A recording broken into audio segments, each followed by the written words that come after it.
Hey everyone, this is Jim with Pash Fitness.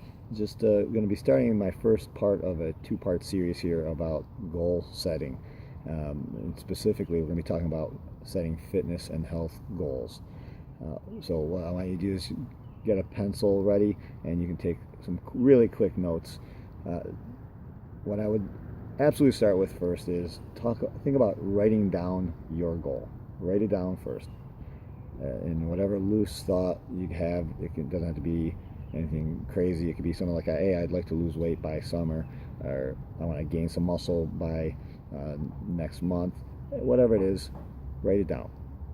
Once you've done that, now you have some kind of an idea, then what you should consider doing is putting it into terms that are a little bit more clear for you and give you some kind of obligation that kind of tells you by when you're going to get it done. So what we call that is SMART goals, and I've done research on that. I've done that my whole life through my reffing career, through my being a teacher, through being a coach and an athlete. I've had these kind of goals have been very helpful in keeping me on track and kept me, when I varied from it and not been successful, reestablishing things and getting moving in the right direction. So a SMART goal is quite simple.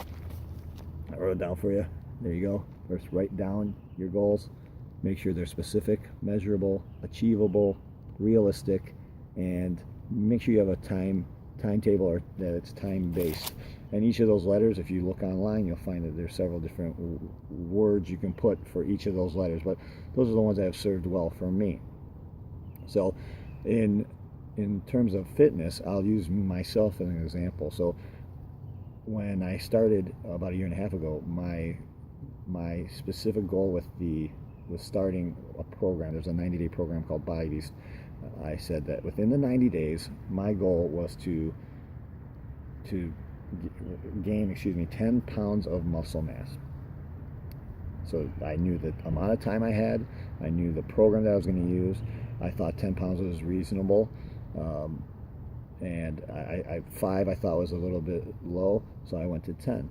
I talked with other people and I got a nice reasonable, what I thought was a reasonable number. I ended up after that time and following the program. I worked out 6 days a week, 1 rest day, followed the program the way it was set to me, and at the end of that time I gained 8 pounds of muscle mass. So I didn't hit the 10, but there was a major difference and I felt awesome, and I knew that I was working towards this specific end in mind at that time. And obviously after that there's a reevaluation process. So you can do the exact same thing with weight loss or muscle gain, whatever it is. If it's with eating healthier, if you're trying to slowly improve your diet, you can do the same thing as far as by next week you want to have a meal plan and how you want to go. You just write it down. Just write it down.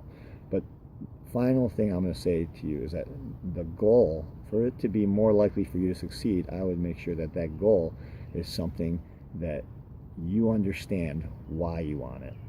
Because if it's just a very surface type of goal, like, yeah, it'd be nice if I gained weight, some muscle, it'd be nice if I lost a little bit of weight, but then when an obstacle comes along, you just kind of say, well, I'll have that little piece of cake tonight because, man, it just looks so good. Or is it a goal that you're like, I know this is what I want by that time. I know nothing's gonna get in my way.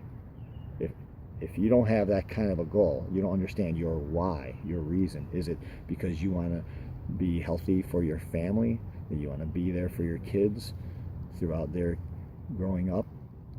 Is it because you want to be with your spouse when you're in empty nesting stage? What is your reason? And is that reason going to be strong enough that when the things that come in your way do occur, which they will you keep going towards that goal that you stated way at the beginning? So my opinion is start there. Start with your why. Write it down. Talk about what you want. Be specific. Use the SMART goal process if that helps you.